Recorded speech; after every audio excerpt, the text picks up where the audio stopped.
This is Democracy, a podcast about the people of the United States. A podcast about citizenship, about engaging with politics and the world around you. A podcast about educating yourself on today's important issues and how to have a voice in what happens next. Welcome to our new episode of This is Democracy. Every week is special on our podcast, but this week is really, really special. We're joined by one of my best academic friends, one of my best friends as a whole, and one of the truly great scholars of race and democracy in our society. He's been on our podcast a number of times before, but today we are really privileged and fortunate to have Dr. Peniel Joseph with us to discuss his brand new book, which is just out this week, which I hope every one of our listeners will be reading in the next few days. It's called The Third Reconstruction. Peniel, thank you so much for joining us at such a busy time to talk about your new book. Oh, it's my pleasure, Jeremy. Thank you. Dr. Peniel Joseph is the Barbara Jordan Chair for Ethics at the LBJ School and the History Department at the University of Texas at Austin. He's the author of numerous seminal, groundbreaking books that have shaped the way that we think about our history as a society. He began his career writing some of the cutting-edge scholarship on the Black Power movement, then went on to write about Stokely Carmichael and Barack Obama.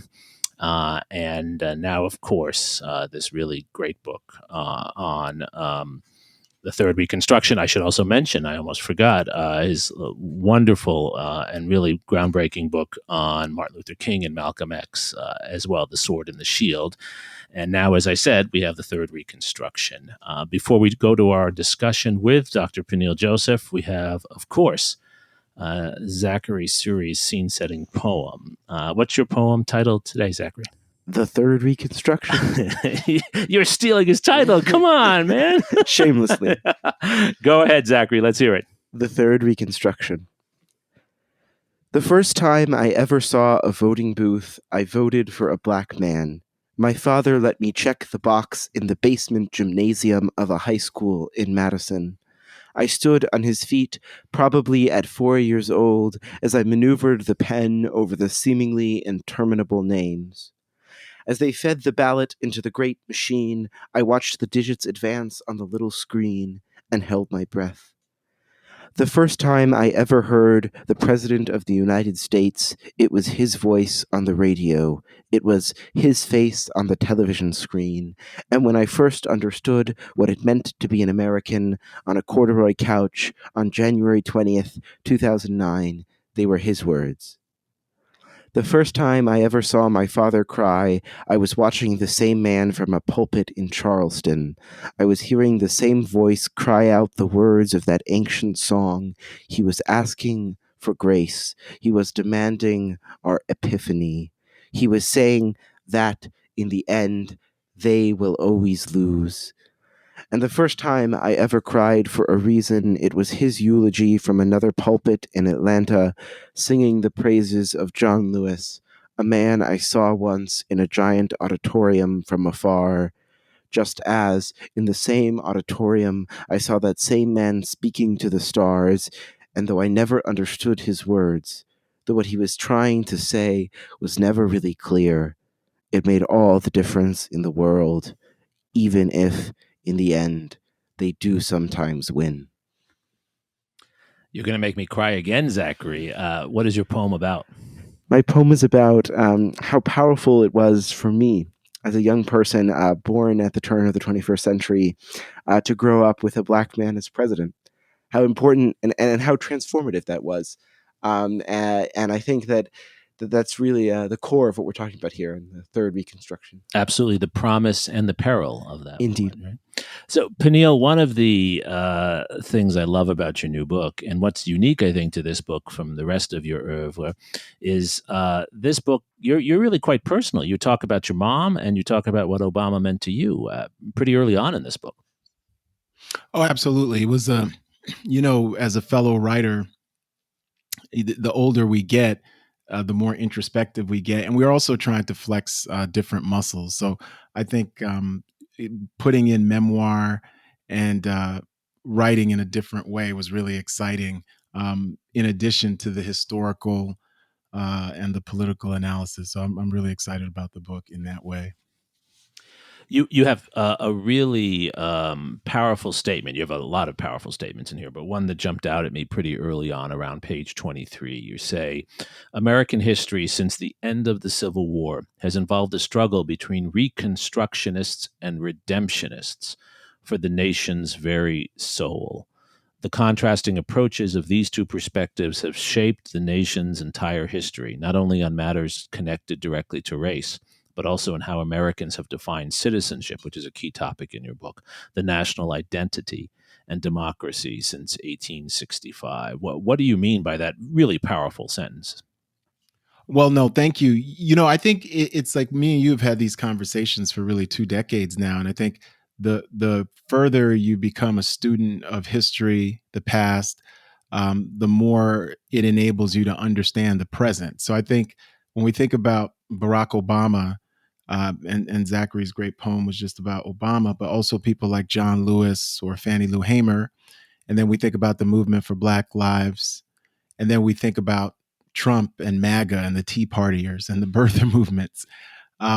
The way in which I argue in the book that we should make sense of January 6th, both the white riot, but also the hearings and the debates about it.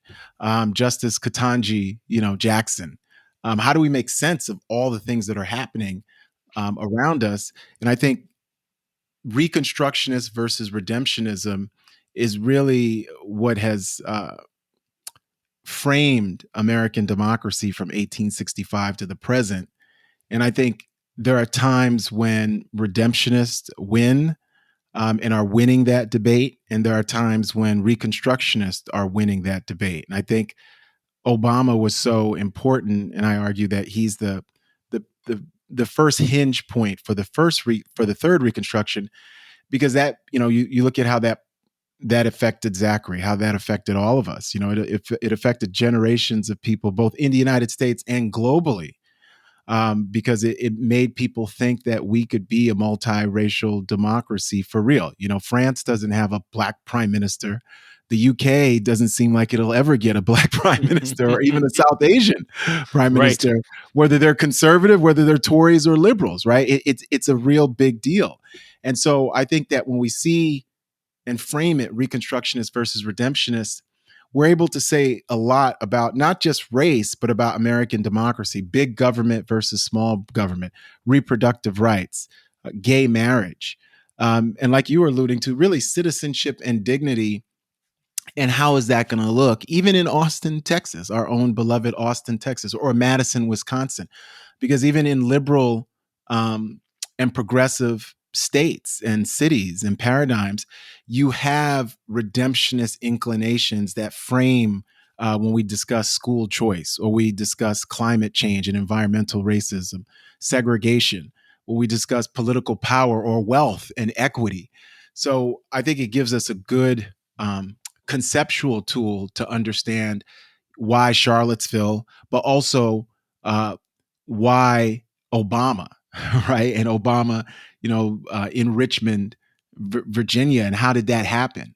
In the capital of the Confederacy, and the night before the election, he's in tears, and there's over 100,000 people there, predominantly white. And so people say, well, wow, that's right. How did that happen? And I think this gives us a framework in the history that's told here, a way for us to conceptualize both the past, the present, and hopefully the future. Right. And you see a cycle, right? I mean, in some ways, you're doing your own cycles of American history here, right? You see these cycling through these moments of Reconstructionist promise, the first one after the Civil War, the second one after the Second World War, reaching its pinnacle with the Civil Rights Movement, and the third with Obama. And you see also, in each case, a pushback or a backlash, as you call it, right? Absolutely. I think we are in these unhappy patterns of history, and we can see it in all three periods of Reconstruction. I think the reason why we usually focus more on the second Reconstruction than the first is because it provides us with a context to get to Barack Obama. And like I say in the book, it's not just Barack Obama, though. That second Reconstruction really configures a social justice, racial justice a consensus for the next 50 years. And that's how we get Hillary Clinton.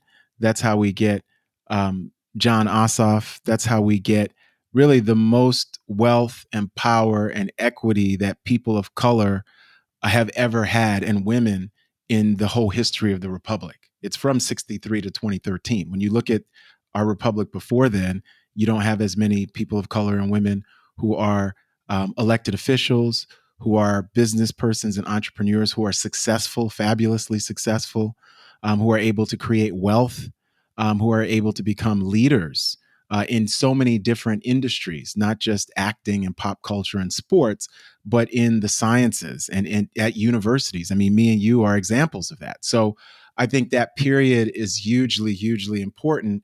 And it makes sense that during that period, people thought that Obama's victory was sort of going to be a capstone. But as we see, and I try to delineate in the book, especially when I talk about Obama and BLM and sort of that creative tension, Obama was really not just the end of one era, but it was also the beginning of a new period of Reconstruction where you were going to see that kind of backlash against everything that Obama represented, because he represents so much. I think it's really interesting the way you describe the sort of cyclical nature of American history, and of this Reconstruction at a societal level. But how do we understand it at the personal level? How can people who voted for Obama in 2008, 2012, and then turn around and vote for Trump in 2016, how do we understand that phenomenon, that those two conflicting ideas can perhaps exist in the same person? Well, I think that those two ideals can exist in the same person, but part of it is how we tell the narrative and the story about Barack Obama and also American history. I think one of the most powerful aspects of all three periods of Reconstruction is the narrative power, both by redemptionist and reconstructionist. So in the first Reconstruction, the narrative that wins is the lost cause redemptionist narrative, over and above the emancipationist narrative, the abolition democracy narrative of W.E.B. Du Bois and Ida B. Wells. In the second Reconstruction, the narrative that wins is going to be King's narrative, the I Have a Dream narrative, John F. Kennedy's narrative, the narrative that it's a moral issue of civil rights and human and political rights. And I think in the third Reconstruction, what we've seen is really two narratives budding together, both really at least three narratives, truthfully, budding together. One is the Obama narrative.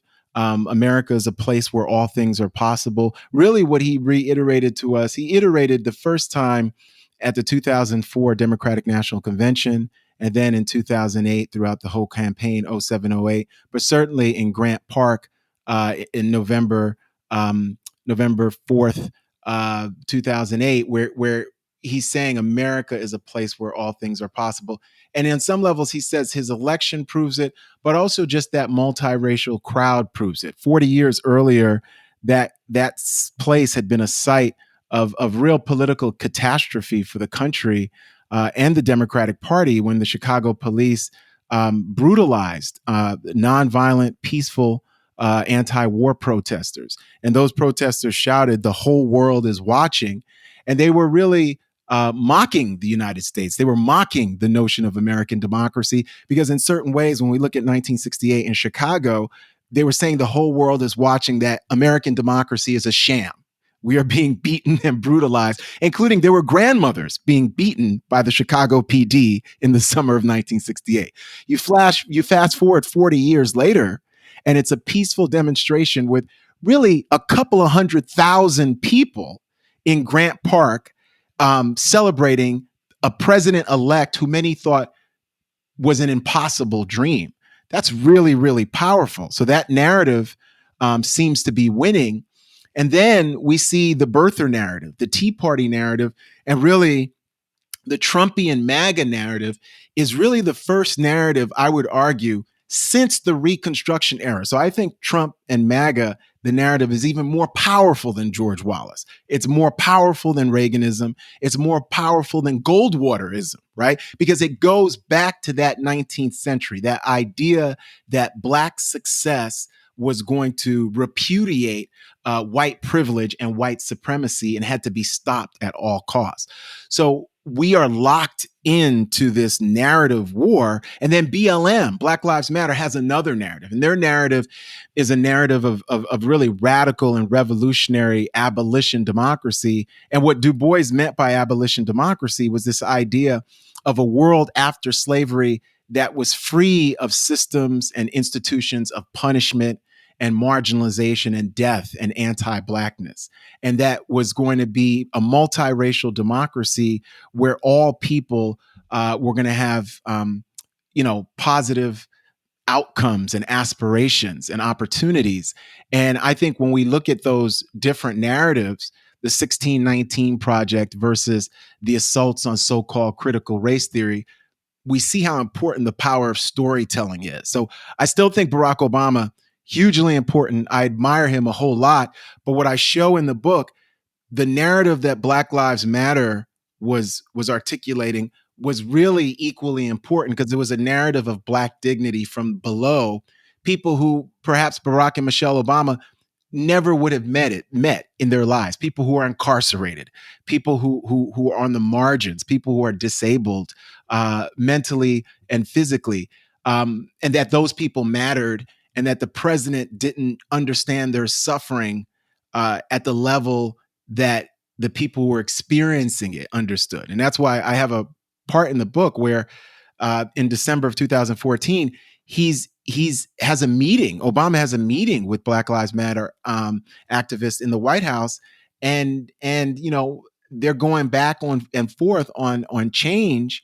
And I say that, Obama at that meeting never could have imagined a Donald Trump presidency. And the juxtaposition is that the Black Lives Matter activists, the Ferguson activists, absolutely could. And they were warning him in that meeting, this is coming.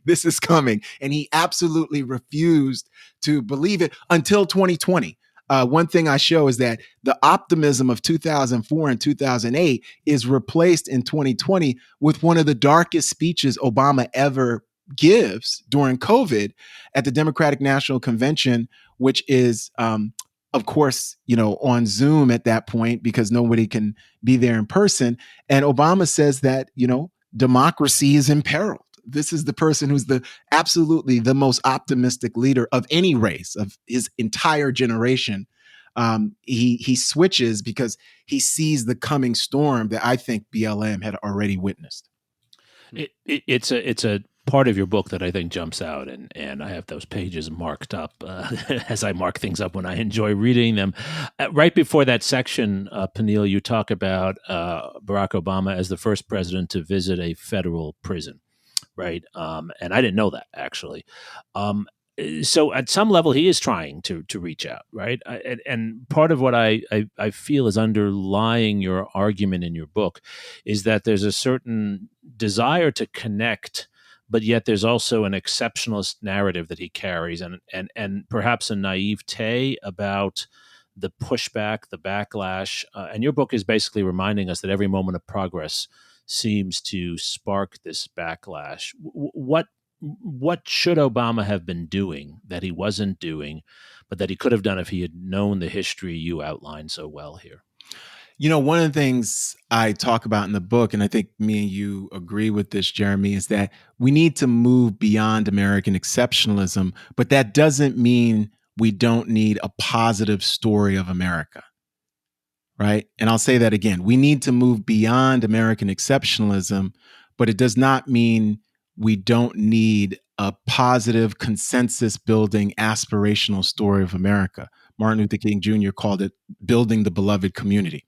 So what I mean by that specifically is that, Obama needed to tell us about not just the beauty, but the bitter parts. And I know that's not great for campaigns. I completely understand that that's not great for campaigns, but it's super important for us to have a narrative that can talk about histories of racial slavery, anti-Semitism, discrimination against women, queer folks, Latinx folks, Asian American, Pacific Islander and Indigenous, disabled people, just the whole gamut, but also talk simultaneously about the activists of all colors, of all backgrounds, who've pushed back against that, who've dreamed of a different, reconstructed America, a multiracial democracy, an abolition democracy, and have pushed all of us into getting Labor Day, Memorial Day, rights for veterans, rights for poor people, who want to end homelessness and racism and anti-Semitism,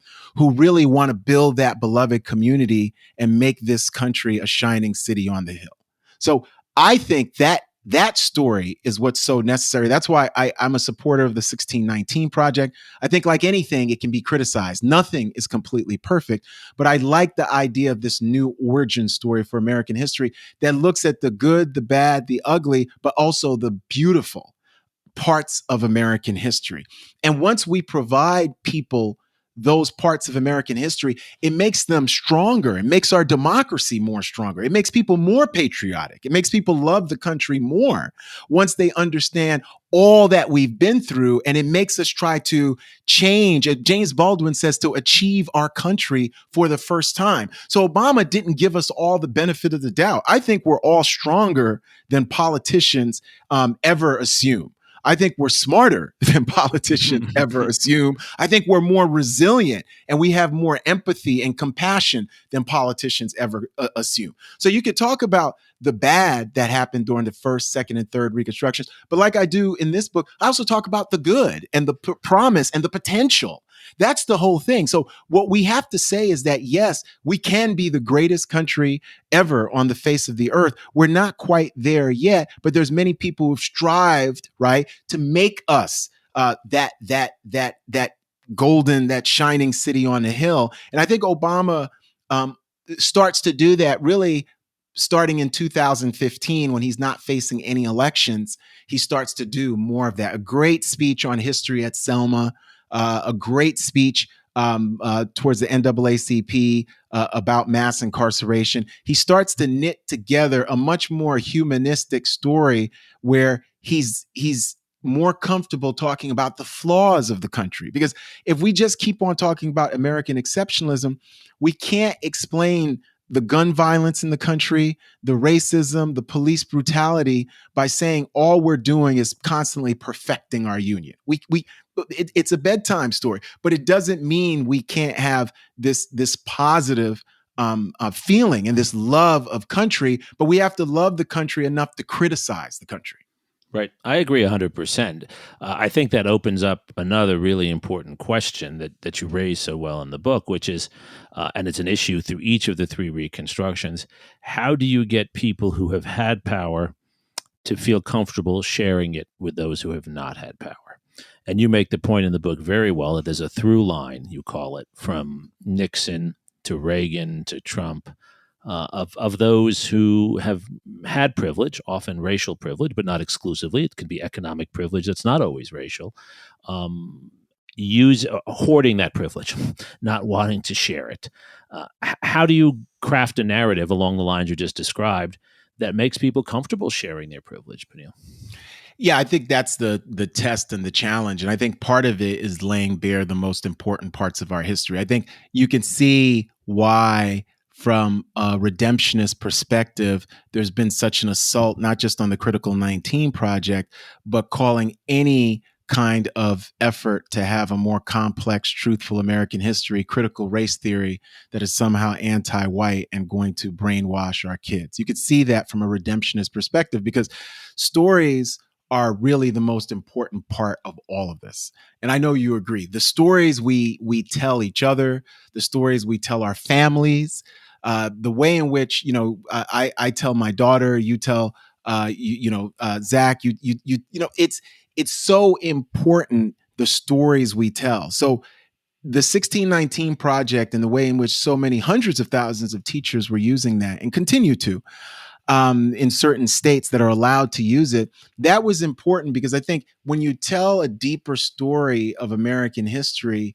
it means that the newer generations, people who are the sons and daughters of those who are in power, are going to be much more receptive to the idea of power sharing. Because, yeah, we can legislate this, we can come up with policies, we can come up with nonprofits, but then at the end of the day, the institutions are us. We are the institutions, right? And so we have to have a baseline understanding of American history. I think these three Reconstruction periods are really the most important parts of our history. So I think the more in which we're able to craft a narrative that's inclusive, a narrative that lets people see themselves in that story, but also understand what happened with Tulsa, what happened with Japanese internment camps, what happened with the long and bitter history of anti-Semitism here in this country, what happened with what we've done to our Latinx or our Hispanic population, what we've done to indigenous folks, what we've done to AAPI folks and queer folks, the better off they're able to understand how we can build that beloved community and really the sacrifices that are going to be called for, because we've embedded a system of unequal power relations. And when people hear this word equity, they become frightened because they think their kid's not going to get to the right school and have the right outcomes, or they're not going to any longer have access to the same neighborhoods. But power sharing means not that you're going to be diminished, but everyone is going to be, or more people are going to be elevated. And I think part of that, the central part of this, is the story we tell about America and us and our place within America. I want to be careful how I phrase this, but how do we tell that unified American history? How do we come to one sort of narrative of our country that acknowledges the many flaws, the many, I don't want to say mistakes, but tragedies in our history, without splitting us into people groups, if you understand what I mean? How do we use this sort of difficult reckoning with our history to create unity and not division? And Zachary, before Peniel answers, maybe you should also share your struggles at your school over these issues, struggles you've had in diversity council and elsewhere to get people to come together around these issues. Yeah, I think what I would just say is I think there's a unwillingness sometimes among certain people to recognize the complexity of these issues, that we don't, that it's not as simple as splitting people into people groups, or to say that these are the oppressors and these are the oppressed. It has to be a nuanced understanding. And I guess my question is, how do we have that nuanced understanding, but also come to some sort of consensus about our history and what we need to do moving forward? Well, I think that's a great question. I think one, we have to be willing to speak truth to power, because there are structures and systems that have oppressed folks and continue to. I think two, we have to learn and listen to each other's stories. So I make it a point of reading, obviously not just African American history, but histories of, we see the late Barbara Ehrenreich just passed away, histories of white working class, histories, think about Tommy Orange and their history of Native people, histories, I read Julian Zeller's great book on Rabbi Heschel, histories of Jewish Americans, just histories of the whole multiracial component of the United States. It's important to read that. But we also have to acknowledge that, the core feature of American democracy, one that I think has been a stain on our democracy, but also has been unifying, especially for redemptionists and in certain contexts for certain Reconstructionists, is really anti-Blackness, right? And so anti-Blackness is what creates the racial caste system that Isabel Wilkerson and others talk and write about, right? That hierarchy. You think about the caste system as a ladder with Blackness at the bottom, whiteness at the top, and other racial groups in between, trying to figure and oscillate between both of those poles where they fit in, right? So I would say, Zachary, there are oppressors. It doesn't mean that somehow all white people are that, but systemically, there is a system of white supremacy in the country that goes back to the founding of the country. But in 1865, we actually had a way out, right? Through Freedmen's Bureau, reparations, through land and equity for African-American farmers. We actually had a way out of white supremacy. And what we see through the history of the Third Reconstruction, the First Reconstruction, I write about it in this book, is that it was violently repudiated. Right. It wasn't just policies and black codes and convict lease system. This was organized, systematic terror. Right. When we think about January 6, 2021, January 19th of 1871 is when Congress launches the official investigation into Klan violence. And by March of 1871, there's going to be public congressional hearings that lead to the enforcement acts during the Grant administration, right? So this is big news, right? Thaddeus Stevens is saying colored people are being slaughtered by the thousands in the South, right? That's what Thaddeus Stevens is saying. The venerable congressman from Pennsylvania, who is one of the stalwart abolitionists and reconstructionists of the time period. So we have to be courageous enough to call that out, right? Especially now because we're facing a backlash that really happened very quickly after George Floyd and Breonna Taylor, and has really been congealed in legislation, but a backlash against that kind of truth telling. But we have to listen and learn about each other's stories, Zachary. I would say that's the biggest thing. We have to listen and learn about each other's stories. And sometimes people will say, well, my group suffered, your group suffered. The organizing principle of the suffering actually has been anti-Black. And it's important for us to understand that. That's why the struggle for Black equality and Black citizenship and dignity is a universal struggle. It's just universal in Black, because if we get that, no other group is going to somehow be isolated and suffer, because anti-Blackness has been the organizing principle of the racial caste system, both in the United States and globally. So part of it is courage. Part of it is listening. Part of it is going to be struggle. It's going to be struggle because it takes white people who are in solidarity with anti-racist movements to really help us push forward. And in certain ways, I think 2020, one of the most optimistic aspects was the number of white people who were out in the streets alongside of Black and other people of color during the Black Lives Matter demonstrations in the summer. And we had never seen that level of outrage or commitment in either of the first two periods of Reconstruction. So that still gives me hope. I wonder, though, how do you approach an issue like, since it's Labor Day, labor unions, right, where you have a structure that was, in some cases, created to try and keep Black people and people of color out of the workforce, but at the same time, in other cases, was created to help Black people attain greater rights in the workplace. How do we? I guess my question is, if we're looking at every issue of American history through this understanding of anti-Blackness in America, how do we avoid overlooking the economic, the otherwise social and political divisions that also shape our country and an issue like organized labor?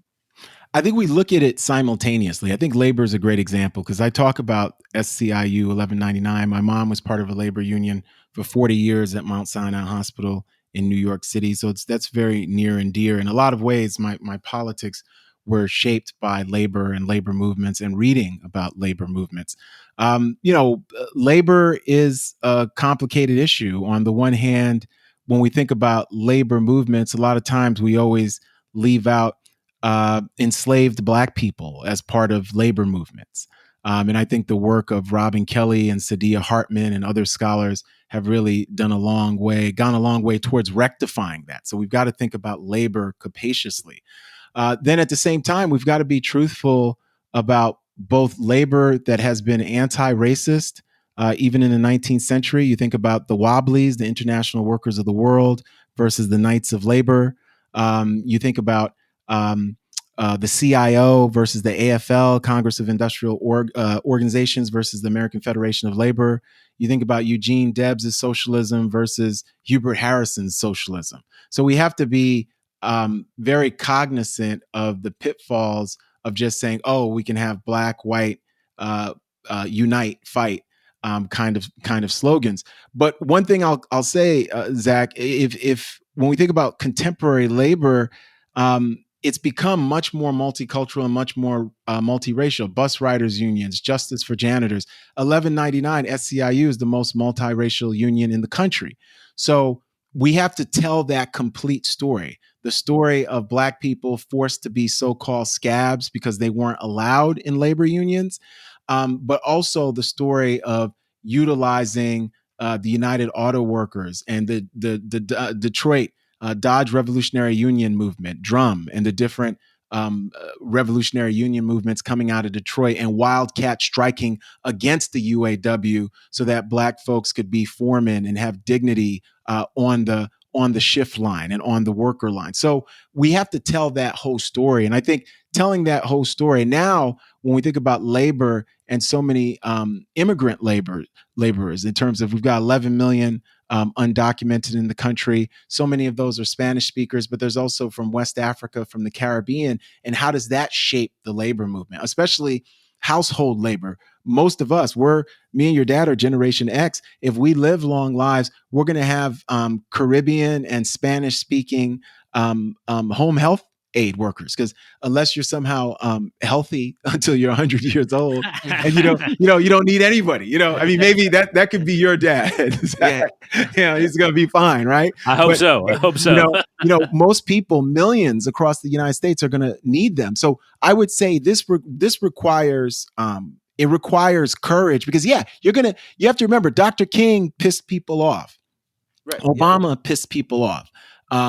Jesse Jackson, Fannie Lou Hamer, Ella Baker. You're not always going to get the standing ovation when you tell people what they need to hear instead of telling people what they want to hear, right? But one of the things King says in his speech, a drum major for the drum major speech, is that he's not interested in molding some kind of phony consensus. He says, I'm a builder and I'm going to shape consensus through my organizing, right? That means you tell people what they don't want to hear. So part of this, it requires courage on us, really. It requires, and again, it requires a lot of study and listening and patience, because yes, the story is complicated, but there are some really robust truths that we should all be willing to articulate. And I think at our best, we do. I think you think about the president and the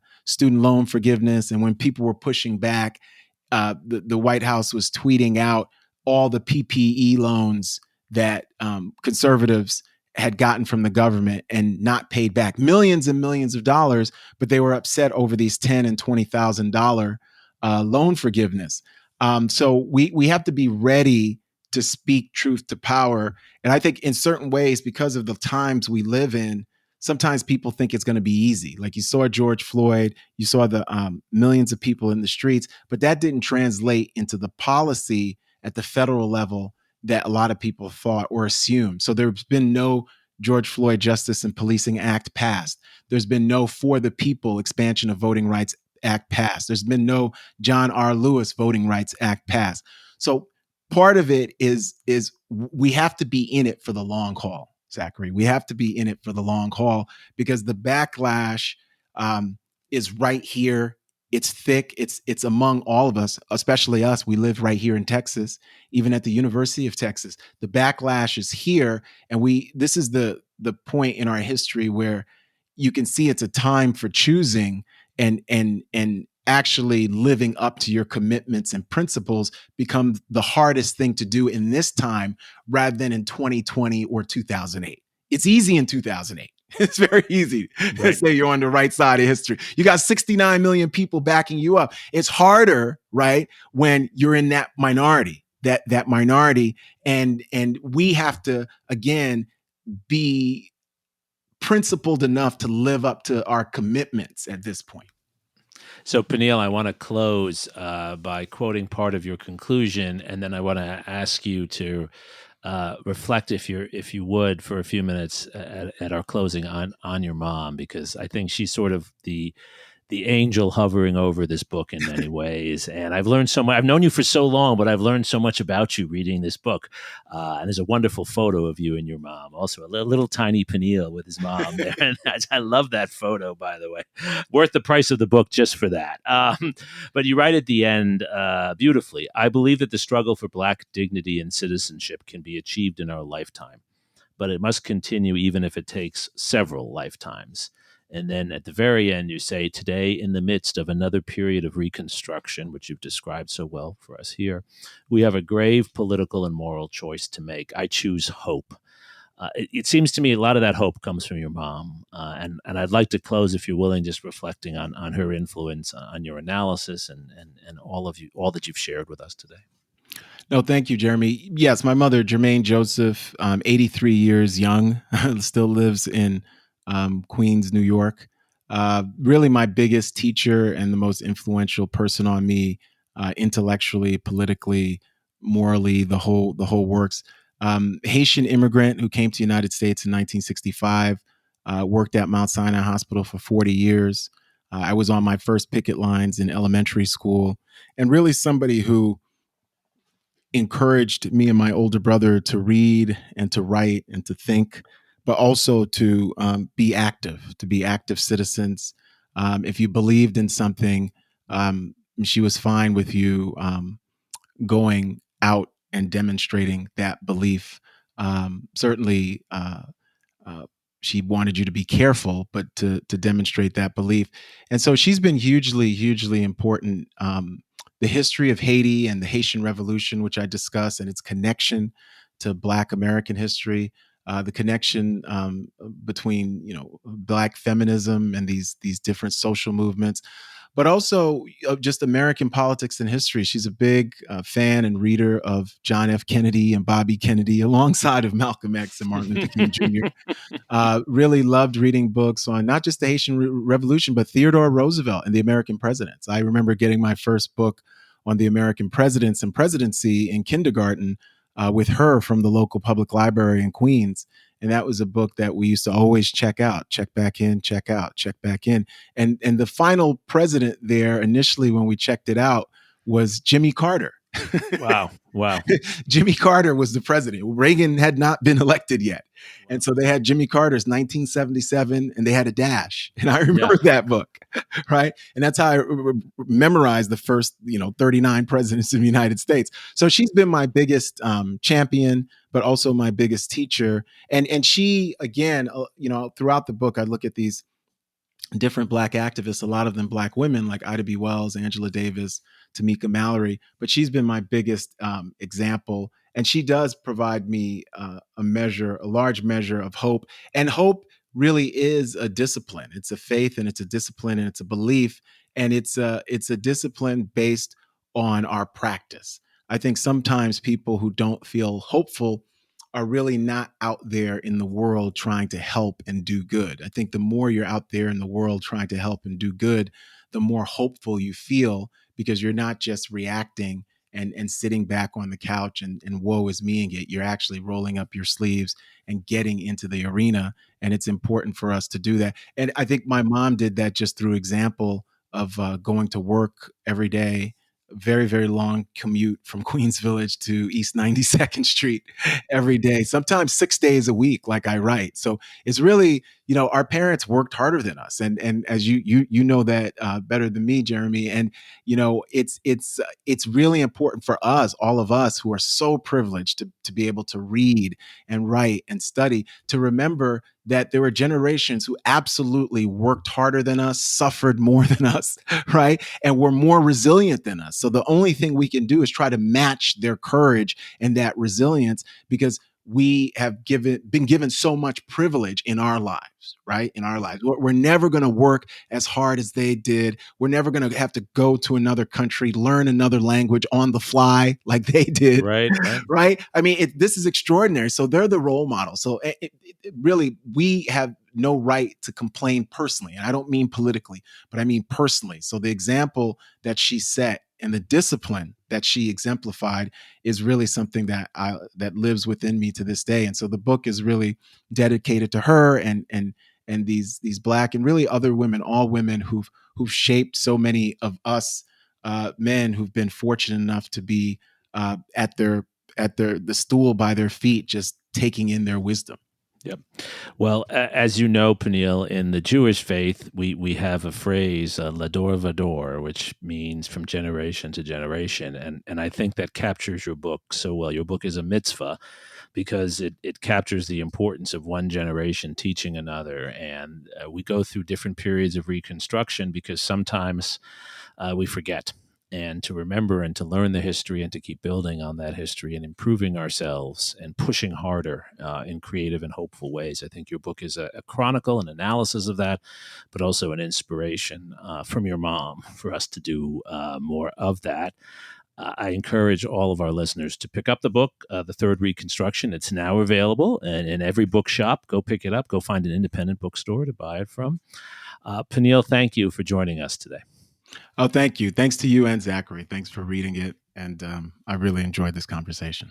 So did we. Zachary, thank you for your really tear-jerking poem and for your insights and for your bringing these issues every day into the discussions you're having with young people, which is so important. And thank you most of all to our loyal listeners for joining us for this week of This Is Democracy.